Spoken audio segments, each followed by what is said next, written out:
Asia Wilson, the MVP of the WNBA, the greatest player in women's basketball that nobody cares about. Nonsense about things that Caitlyn was doing wrong when, in my personal opinion, she was doing nothing but going out there and playing great basketball every night and ignoring the hate that was coming to her from all sides, not only from fans. Asia Wilson, 28 years old, 1,000 points in the regular season. Why is that not the biggest story out at the moment? And why are we talking about Caitlyn Clark? Why exactly? Why when Asia was releasing a shoe were we talking about Caitlyn? Commonplace where she'll go for 26 and 12. I mean, those are great numbers for any player, no matter how long you've been in the league.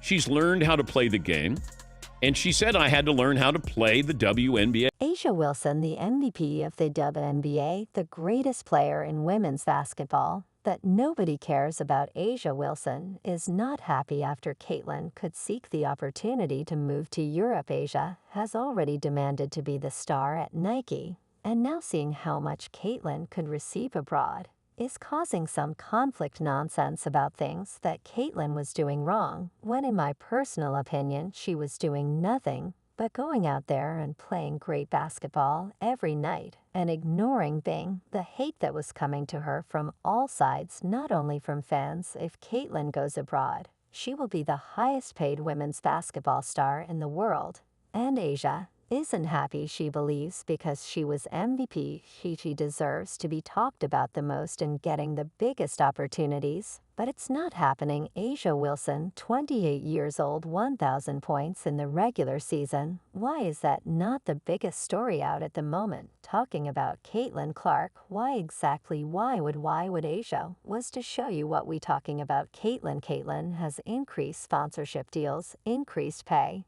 and made the WNBA one of the most watched sports, yet we still have players in the league showing jealousy. This is why she needs to leave. Let's take a look at a game without Caitlyn Clark. It's now commonplace where she'll go for 26 and 12. I mean, those are great numbers for any player, no matter how long you've been in the league. She's learned how to play the game. And she said, I had to learn how to play the WNBA way. Asia believes she's the star, even though before Caitlyn arrived there wasn't any fans watching the WNBA. Caitlyn should be the highest earning player. Let's hope she moves abroad and shows players like Asia Wilson how it will be without her. But if you guys take a look at the stands, all the seats, even the courtside seats, are empty. The potential of Caitlyn Clark signing a contract with the European Basketball League has sent shockwaves through the WNBA. Europe has long been known as a haven for top talent across many sports, with competitive leagues offering lucrative contracts and international recognition. For Caitlyn, the financial incentives of playing in Europe are significant, with salaries often exceeding those offered by the WNBA. Europe presents an opportunity to secure a financial future while continuing to dominate the game at a high level. For moved home games to bigger arenas when Indiana came to town to accommodate more fans. I'm not finished. Attendance for the entire league is up nearly 50% this year, and Indiana leads all teams with an average attendance of 1,735, up 39% from a year ago.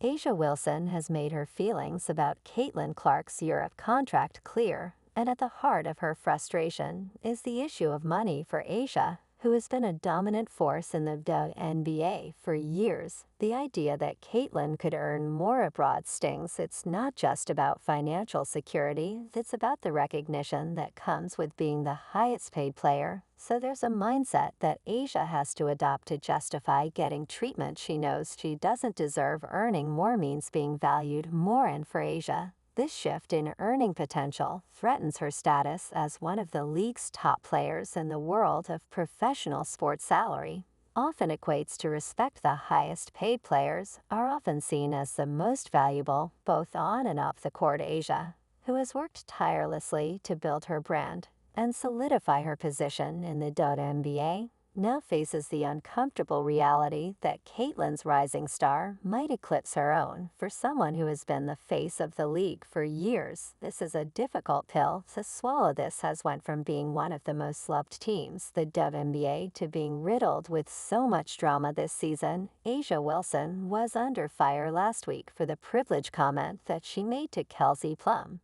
But it's not just about money. Asia's reaction to Caitlyn's Europe contract is also rooted in the fear of losing her place as the league's leading figure. For years, she has been the go-to name when discussing women's basketball.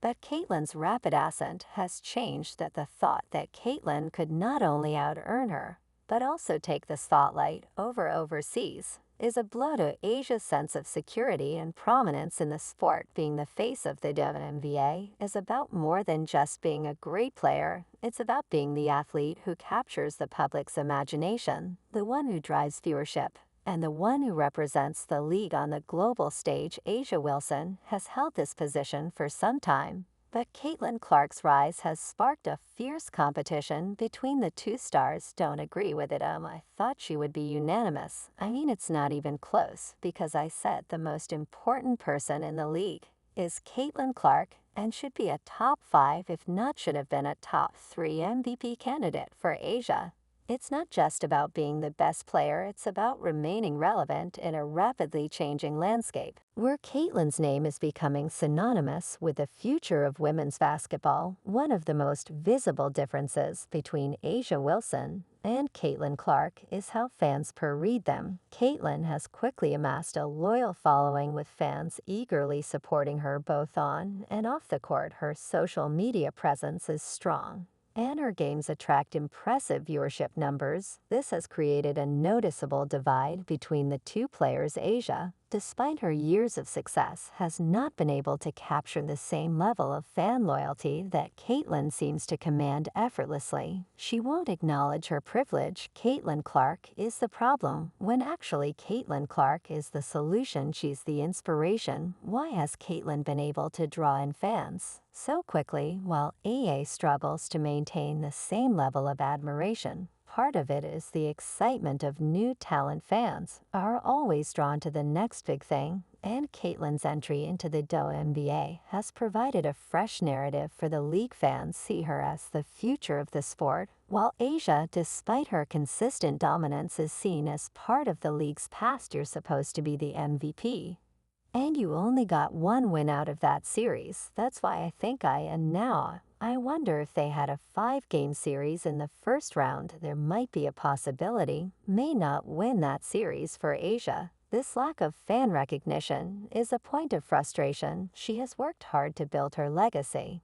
and yet she finds herself overshadowed by someone who has only just begun making her mark. This isn't just about losing fans, it's about losing relevance in a league where fan loyalty can make or break a player's career. A'ja's concern is that as Caitlyn's army of supporters grows, her own fan base may dwindle, leaving her in a less powerful position, both in the league and in the public eye. Winning MVP should have solidified her as the face of the WNBA. But instead, she's watching as Caitlyn takes over the spotlight.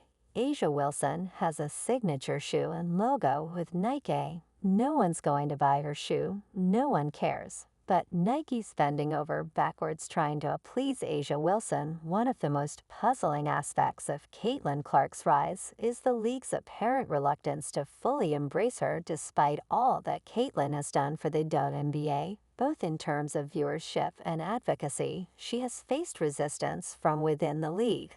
This resistance is surprising given that Caitlyn has not only elevated the profile of women's basketball, but also introduced meaningful changes such as chartered jets for player travel. Why would the WNBA, an organization that should be celebrating its stars, treat Caitlyn this way? Part of the answer lies in the nature of change. Caitlyn represents a new era of players, one that challenges the status quo. Fever were so bad they got the #1 pick. You got to be bad to get the #1 pick. And she led them to their first 20-win season. In almost a decade, she led them to the playoffs. I mean, the girl deserves the award. Her outspokenness, her rapid rise to fame, and her willingness to push for better conditions have made her a controversial figure, for some she is seen as a threat to the established order, a player who is shaking up the league too quickly. But this resistance is also about power. Caitlyn's influence has grown to the point where she can make demands, and that kind of power can be uncomfortable for those who are used to controlling the narrative. LeBron James had tennis shoes in his rookie year. He didn't have a fraction of the impact on the NBA that Caitlin Clark has had on the WNBA. The league's reluctance to fully support Caitlin reflects a broader tension between maintaining control and allowing players to have a voice. Caitlin Clark's contributions to the WNBA go far beyond her on-court performances. One of the most tangible impacts she's had on the league is the introduction of charter jets, which significantly improves the travel conditions for players. Before Caitlin's advocacy, WNBA players faced challenging travel schedules that often left them fatigued and unable to perform at their best. By pushing for charter jets, Caitlin was able to create a more professional and comfortable environment for her fellow athletes, allowing them to focus on what they do best, playing basketball. Many of you were the very same ones that was pointing the finger, and we don't want or need your support. So in theory, you're getting what you want, and you should be happy for the lower ratings, so be careful what you wish for. But Caitlin's contributions don't stop at better travel conditions. She has been a vocal advocate for improving the overall experience for WNBA players. From fair compensation to better working conditions, her willingness to speak out on these issues has made her a leader within the league, even if it has also made her a target for criticism. Despite facing resistance from some of her peers and